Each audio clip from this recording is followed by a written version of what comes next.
Monday Night Football, the Giants at the Bucs, 10.5 or 11 in favor of the Tampa Bay Buccaneers. They lay an egg last week against the Washington football team after coming out of a bye.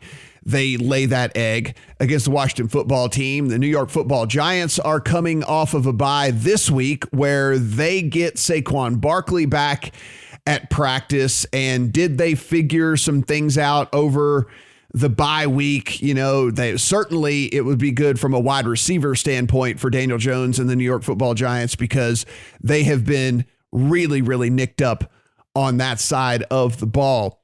Brad, we don't want to play the overreaction game at all from what we saw last week with this Bucs squad. That said, this is not the first week that we have had concerns with this defense. This is now multiple weeks with multiple games in which this defense has not been able to get anything done, which is the way this defense has not been able to get the key stops and not been able to get teams off the field when they need to. And if you believe at all that the receiving core getting healthier for the Giants, Saquon Barkley getting back in there to add a little bit of a little bit more of an element from a playmaker standpoint for this Giants team, and you're getting over 10 points, is that too much?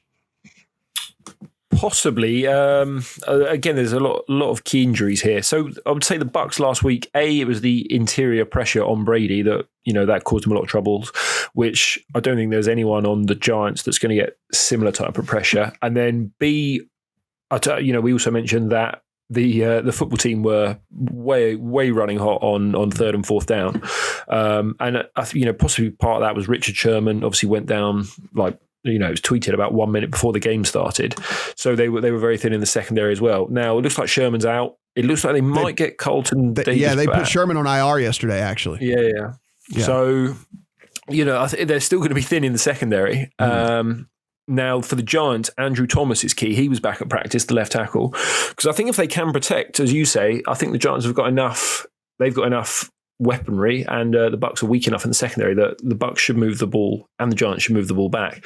And then I would look at an over. But again, these injury reports are going to be key with the game still 3 days away. Yeah, Stephen, I did put in a ticket on the Giants at 11. I didn't think I thought it would be one-way traffic on the line. I thought if anything, it would be moving I don't see any way that it moves in the Bucs direction. I think it's only going to move in the Giants direction here. So I wanted to get in on that 11 while it was still available. It is 10 and a half at some books. So it has ticked down at least a half point here. In this one, Vita Vea got hurt in that game last week as well. Apparently a deep bone bruise for him. I guess you can play from what I'm reading, you can play through those. It's a pain tolerance type situation, but if he is limited or doesn't play this week, that's just another thing in favor of the Giants in this. And I just think that if you're talking double digits for this Giants team against what we've seen has been a pretty soft Bucs defense so far, I think even if they're getting beat late in this game, the back door will still be wide open for the Giants. And so I don't know, just 11 seems like too many for me. And there is still at least 11 available at DraftKings. Can't disagree with you on anything you said.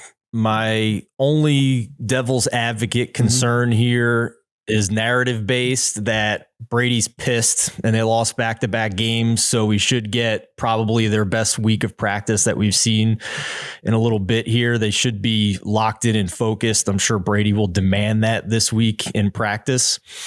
But that doesn't account for the injuries that they have with Gronk and Antonio Brown. We'll have to monitor them with it being a Monday night game, whether that could be their status could be taken all the way up to Saturday afternoon on what their official designation will be. I don't expect either of them to play this week, and it's a lot of points, right? But I will say these two teams played last year in a primetime spot, and the spread was 12.5. So you're only getting 10.5, 11 right now. It's mostly a dead number, but just something to keep in mind here. And I don't have a strong inclination on either side, but I certainly understand why why you like to take the points here with how Tampa has been playing and being shorthanded. Yeah, it's the other thing is, like you mentioned, you mentioned Antonio Brown. We talked about this Bucs team, and the big story last year was how they had this big season turnaround after the bye. Well, after the bye was also pretty much right when Antonio Brown started getting involved with this offense, right? And it gave Brady that real third option in this offense, and things really started to click and move and whatever. And so what we've seen from this offense as well is when Antonio Brown's not out there, it's just a different squad, right? I mean, they're not nearly as dynamic. They're not nearly as explosive. What we found here is, I think, that Mike Evans is really on the downside of, like, he doesn't get open near as much anymore. And when Antonio Brown is out there, at least they have to account for Antonio Brown. And then you see Mike Evans, a bigger part of this offense.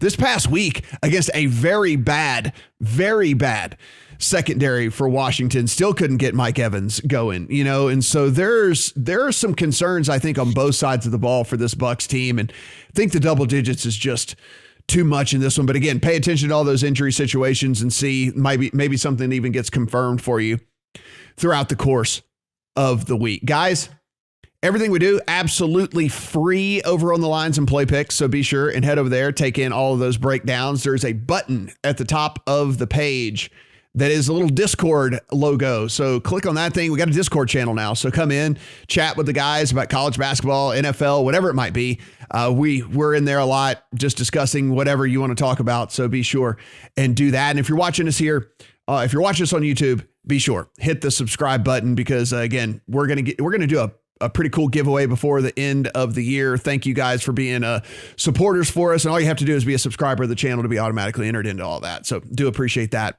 as well. If you want to follow Steven on the Twitter machine at Steven Andrus1, you want to follow Brad at Brad Allen NFL, you want to follow me at Matt Brown M2. Good luck on all your bets here in week 11.